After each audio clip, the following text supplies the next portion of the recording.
Assalamualaikum warahmatullahi wabarakatuh. Salam 24 jam. Semoga Bapak dan Ibu dalam kondisi sehat walafiat. Perkenalkan, saya Suci Rahmawati, salah satu dosen pendidikan biologi Fakultas Matematika dan Ilmu Pengetahuan Alam Universitas Negeri Medan. Perkenalkan, pada kesempatan kali ini, saya akan membahas terkait mata kuliah telaah kurikulum yang saya ampu pada semester ini.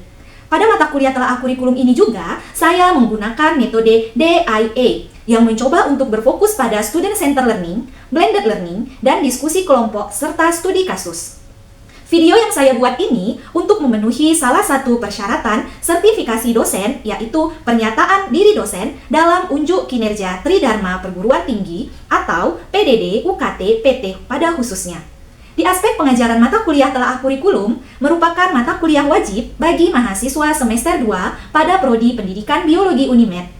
Mata kuliah telaah kurikulum ini memiliki bobot 2 SKS selama 1 semester dengan teori dan asesmen berupa proyek kajian atau materi pembelajaran pada mata kuliah telaah kurikulum. Yang pertama, konsep dasar dan teori kurikulum.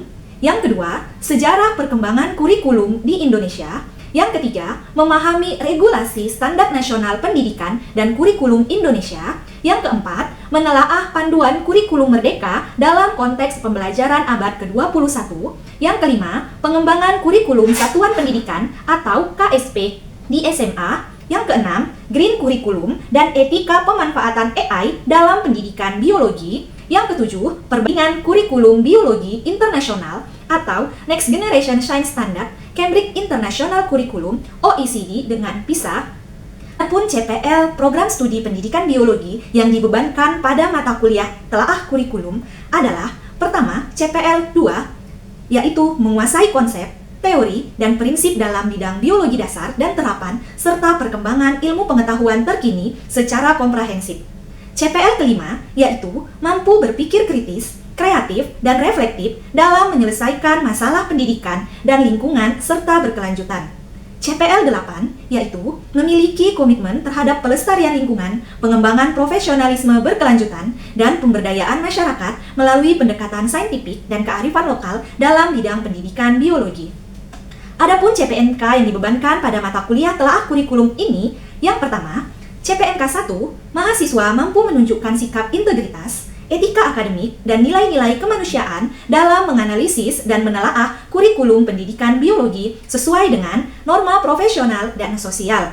CPNK kedua, mahasiswa mampu menjelaskan dan menganalisis konsep, sejarah, landasan, serta prinsip pengembangan kurikulum pendidikan biologi berbasis TPACK dan literasi interdisipliner.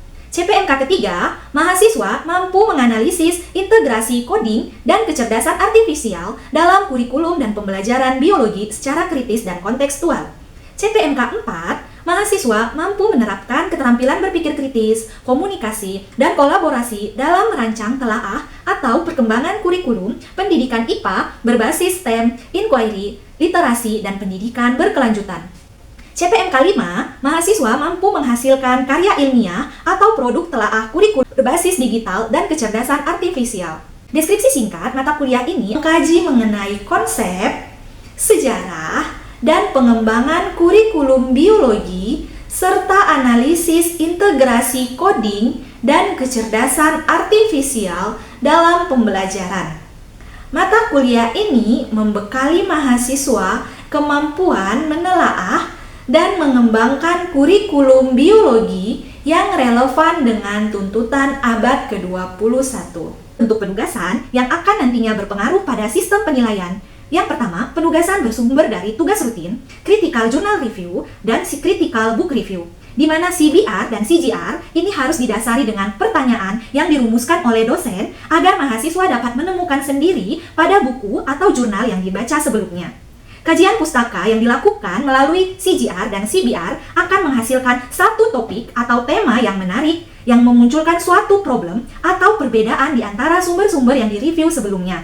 Hingga akhirnya dari tugas-tugas tersebut akan dilakukan penelitian yang lebih lanjut.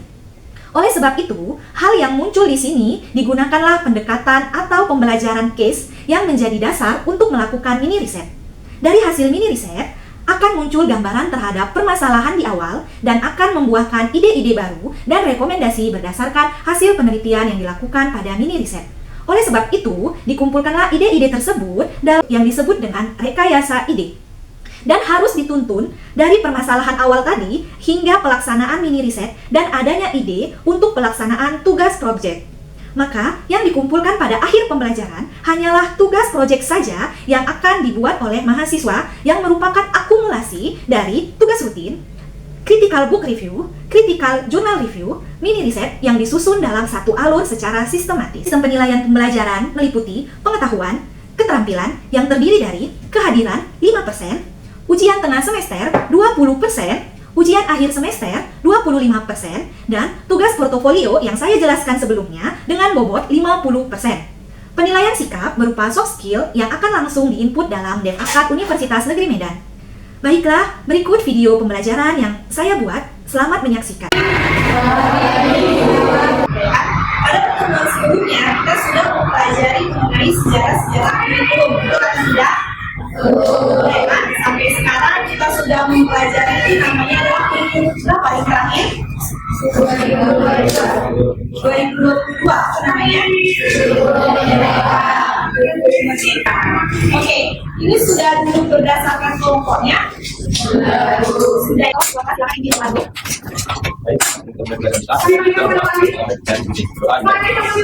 Ini video menampilkan beberapa penyebab dari bencana alam, gitu ya kan? Nah, di sini anggaplah kalian sebagai seorang ahli kurikulum. Coba kaitkan kira-kira pembelajaran biologi yang bagaimana yang harus kalian hubungkan dengan bencana alam tersebut, gitu. Itu adalah tugas proyeknya.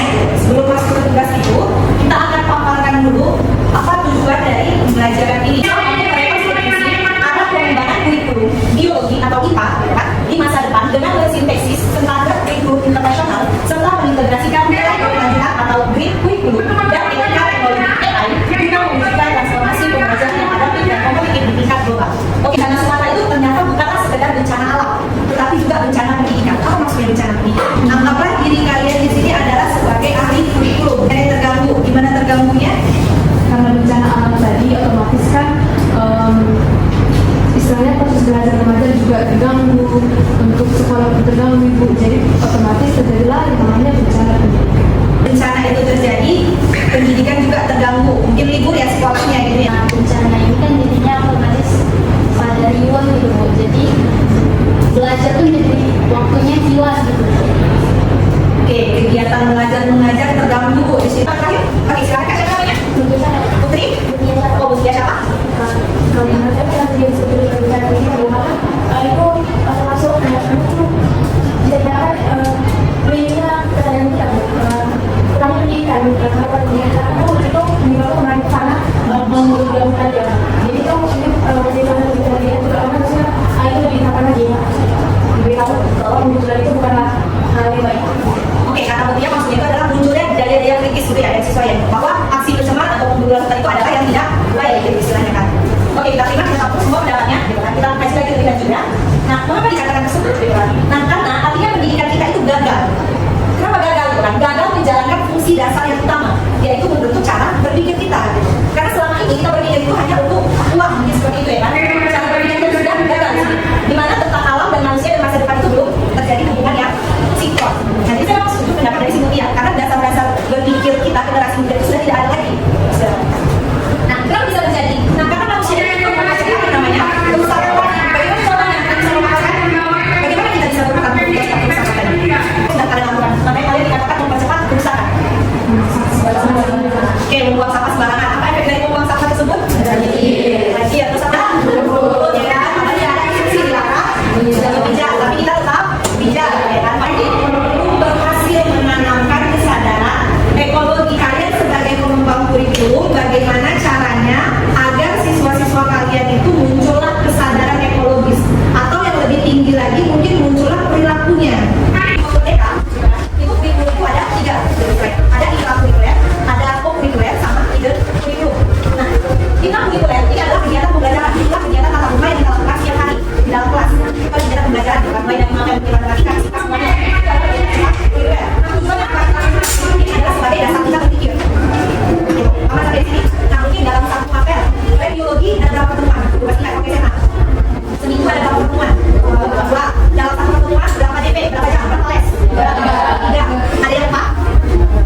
kalian untuk berpikir gitu istilahnya. Nah, ada namanya co-curricular. Nah, kalau co-curricular ini adalah kegiatan pembelajaran yang dilaksanakan untuk penguatan pendalaman kalian terkait materi dasar tadi. Nah, contohnya apa? Misalnya, kenapa sekolah kalian mengadakan study tour? Kunjungan wisata ke lapangan gitu kan, mungkin ke danau mana gitu kan, ngawalin hewan gitu. Itu adalah salah satu bentuk kurikuler tadi, di mana kegiatan ini sebagai penguatan, pendalaman atau pengajaran dari pengetahuan kalian di intrakurikuler tadi ini.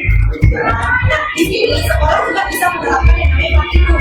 Jadi praktikum itu bisa dari yang intrakurikuler tadi. Nah, lalu ada lagi namanya ekstrakurikuler. Coba siapa sih yang sering ekstrakurikuler? Apa contoh ekstrakurikuler? Iya, ada pramuka, ya kan, ada paskibra, apalagi mau menjelang gitu ya kan. Semua kegiatan ekstrakurikuler ada gitu kan. Nah, itu adalah ekstrakurikuler. Apa tujuan dari sebuah ekstrakurikuler? Nambah relasi bu, gitu ya kan. Saya kenal kakak kelas bu, gitu ya kan. Apalagi dari ekstrakurikuler yang kita rasakan. Ada yang anak pramuka di sini? Gak ada. Jadi kita ikutin apa? Ada. Oke, mungkin kalau rasakan kak siapa namanya? Oke, bisa apa yang dirasakan? Biasa itu ekstrakurikuler apa kemarin? Pramuka. Oke, apa yang dirasakan dari mengikuti kegiatan tersebut? Senang, capek ya kan? Terus kemampuan apa yang muncul di situ? Yang tampil kira-kira?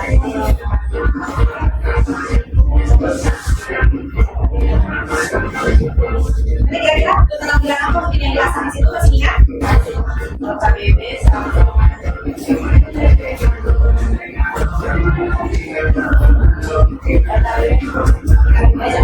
jadi di sini apa tujuan ekstrakurikuler tadi? Nah, kalau ekstrakurikuler itu dia adalah kepribadian kita itu terbentuk kan, jiwa-jiwa kepemimpinan kita mungkin gitu kan, jiwa-jiwa juga kita bertanggung jawab mungkin lebih terbentuk di ekstrakurikuler ketimbang yang lainnya.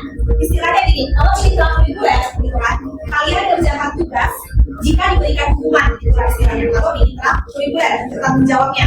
Sedangkan kalau di kurikuler kalian di sini sudah memulai bentuk tim. Jadi kalau kalian salah sedikit gitu kan, mungkin akan berpengaruh terhadap kinerja di kalian gitu istilahnya kan. Nah, sedangkan di ekstrakurikuler kepribadian kalian itu jiwa bertanggung jawab kita itu sudah mulai terbentuk. Kalian mulai merasakan ketika kalian sebagai ketua regu gitu ya, kalian bertanggung jawab mungkin untuk mengakomodasi keperluan konsumsi anggotanya gitu kan. Sudah terbentuk jiwa-jiwa tanggung jawab tadi gitu. Jadi kalau di ekstrakurikuler ini kalian memang benar-benar enggak ya, tanpa disuruh gitu ya kan, sudah tahu tanggung jawab masing-masing. Nah, dari sini tadi, dari intrakurikuler, kurikuler, dan ekstrakurikuler tadi, ini kan terbentuk yang namanya hidden kurikulum. Jadi sebenarnya tidak langsung sekolah itu sudah menerapkan misalnya kurikulum yang tersembunyi. Ada karakter yang dibangun. Mungkin sekolah kalian terkenal dengan kedisiplinan tinggi. Apa coba disiplin tinggi di sekolah? Tidak boleh terlambat. Jam berapa masuk kelas, Bang? 7.15. Oke, kalau terlambat dia apa kan? Ada sanksinya dari sekolah? Dia apa kan? Mungkin ada bisa pulang. Ya kan? Tergantung kasih waktu terlambat ya. Jadi secara tidak langsung apa peraturan-peraturan yang diberikan di sekolah gitu ya. Itulah yang membentuk namanya leader kurikulum tadi. Misalnya aturan kita sebagai siswa. Nah, jadi di sini kita coba belajar untuk membuat kurikulum, grid kurikulum, kan? Mengintegrasikan semua mata pelajaran. Tapi di sini kita fokuskan ke biologi aja. Durasinya itu ada 35 menit, ya kan? Kalau SMP berapa? SMP mungkin 40 menit per JP ya. Coba kalau SMA berapa? Iya, 45. Jadi harus bisa dalam satu semester itu mata pelajaran apa aja yang ada. Ini dia yang proses. Nah, di sini kalian coba yang prosesnya. Ini kalian hitung. Ini artinya 4, berarti ini ada 4 pertemuan.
penting dari materi tersebut?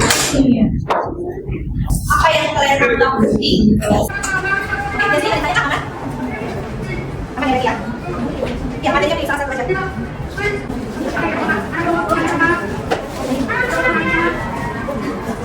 Apa lain diharapkan memberikan tanggapan ya? Jadi kami mengambil topik yaitu menyajikan karya tentang pemanfaatan teknologi dalam mengatasi gangguan sistem gerak melalui studi literatur. Ketika aktivitas sangat menarik kedua, karena itu membuat program terapi sederhana dan pasti dan juga berkas untuk mengidentifikasi dari gangguan dan sistem gerak. Terus yang kedua, yang kita mengambil lagu itu siswa-siswi juga bisa membuat minat yang melakukan gangguan sistem gerak, teknologi, solusi dan dampak pemerintahnya. Selanjutnya, yang pesan lingkungan yang ingin disampaikan, kami di sini menyampaikannya siswa dan siswi dapat belajar bahwa teknologi kesehatan harus dikembangkan dan digunakan secara bijak agar bermanfaat bagi manusia tanpa merusak lingkungan. Karena pembuatannya dari alat itu dari limbah plastik. Selanjutnya dari Minmap, siswa dapat memahami bahwa kesehatan manusia sangat berkaitan dengan kondisi lingkungan merupakan upaya pencegahan alami terhadap berbagai gangguan sistem gerak. Jadi intinya teknologi membentuk penyembuhan, tetapi lingkungan sehat mencegah penyakit. Di bagian kedua ada etika AI dalam tugas IPA. Kami di sini menuliskan bahwa aturan 1 siswa wajib mencantumkan penggunaan AI sebagai alat bantu, misalnya pada bagian sumber atau kaitannya. Yang kedua, AI hanya boleh digunakan untuk mencari ide, merangkum atau memahami materi, bukan menyalin maksud sebagai hasil akhir. Yang ketiga, siswa tetap harus memahami, mengelola ulang dan menjelaskan langkah sendiri agar pembelajaran tetap berkembang. Oke, ada tanggapan dari kelompok lain kira-kira? Jadi mereka mengembangkan alat apa namanya? Robot sederhana dari plastik dan informasi. Oke, lagi dua robot sederhana. Tujuannya untuk apa? Untuk mengidentifikasi dari sistem gerak. Oke, tujuannya merancang suatu robot sederhana dan bahan yang bisa didaur ulang. Dari sisa daur ulang, itu robot plastik. Apa sih kira-kira sistem gerak yang diharapkan? Gangguannya, yang realisasi. Tidak nih. Saja kayak bisa dibayangkan. Udah terpikir belum kita rancangan proyek gimana? Sudah tergambar belum? Kira-kira kelompok apa tadi ya? Kira-kira tergambar belum Kak? Oke, kalau metodenya memang sama di kelas, ini apa ya? Gimana ya tadi ya? Biasanya ya. Tinggal belajar gimana? Ada tinggal sama esensial di kelas tersebut? Di kelas tersebut kami di sini membuat minmap dari posisinya. Lalu mereka membutuhkan gangguan sistem geraknya. Oke, jadi orang dirancang minmap dulu lah ya. Jadi untuk ada siswanya, baru kita punya memang gangguannya. Oke, lumayan bagus lah ya. Oke, kita tangan untuk kelompok belakang. Selanjutnya kelompok 1. Itu tentang sistem ekspresi di mana aktivitas yang akan dirancang yaitu membuat alat tanda tentang sistem ekspresi seperti organ-organ ekspresi lah, hati, ginjal gitu. Pesan lingkungan yang ingin disampaikan yaitu bahwasannya kesehatan organ ekspresi ini sangat dipengaruhi oleh kondisi lingkungan di sekitar kita. Lingkungan yang bersih membantu tubuh bekerja dengan baik dan dalam membuang zat sisa. Sedangkan lingkungan yang tercemar seperti air kotor, udara berpolusi dan kebiasaan membuang sampah sembarangan dapat mengganggu kerja ginjal, paru-paru, kulit dan hati. Oleh karena itu, menjaga kebersihan, mengurangi pencemaran serta menerapkan pola hidup sehat menjadi tanggung jawab kita bersama. Di bagian kedua ada etika menggunakan AI dalam tugas IPA. Kami memiliki aturan yang pertama adalah menganalisis kembali jawaban AI, tetapi harus dibandingkan dengan sumber-sumber ilmiah lain. Jadi kalau misalnya kita menggunakan AI, kita harus sandingkan juga dengan kajian literatur, misalnya jurnal ataupun dari buku-buku yang sudah terpercaya. Aturan kedua itu siswa harus membaca dan menganalisis kembali materi dengan pemahaman dirinya sendiri setelah mendapatkan bantuan AI. Jadi tidak sepenuhnya jawaban itu kita dapat dari AI saja, tetapi harus dari pikiran kita sendiri.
Karena saya tertarik ya dengan argumen mereka bahwa kita menggunakan AI itu harus bijak gitu kan, harus kita telah juga sumber informasinya gitu ya, faktanya gitu kan. Bisa dari itu kan, bisa dari buku. Oke, menurut lu atau teman-teman yang lain, coba kira-kira kaji argumen ini gitu kan.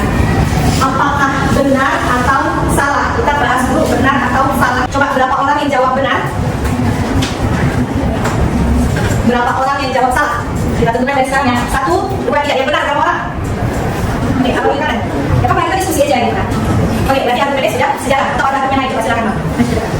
Apa alasan ini? Pada tahun 2010 memiliki peningkatan 5% ke 24. Jadi itu saya argumen yang benar. Oke, kata Allah sekarang ya? Tanda, dia cuma argumen benar karena datanya spesifik gitu lah ya. 9,5 pendidikan dari tahun sebelumnya gitu. Itu berdasarkan data yang mereka argumen benar. Oke, yang lain? Benar atau salah kira-kira? Salah. Oke, alasannya salah. Coba. Apa dari Sumatera di kemudian kami jawab alasannya kita di seluruh Indonesia memiliki luas hidup sekitar 9,5 juta hektar. Menurut literasi yang saya baca, jumlah luas hidup di Indonesia itu hanya ada sekitar 3,4 juta hektar sampai 3,5 juta hektar. Kemudian sini ada kata perdagangan masuk pohon cemara laut dan pantai utara Jawa. Pohon cemara laut ini bukan termasuk mangrove. Jadi kayak ini salah. Benar ya, dari deskripsi singkat serta cuplikan proses pembelajaran dari mata kuliah telaah kurikulum yang saya ampuh, semoga dapat memberikan gambaran terkait kinerja pengajaran yang telah saya lakukan. Assalamualaikum warahmatullahi wabarakatuh.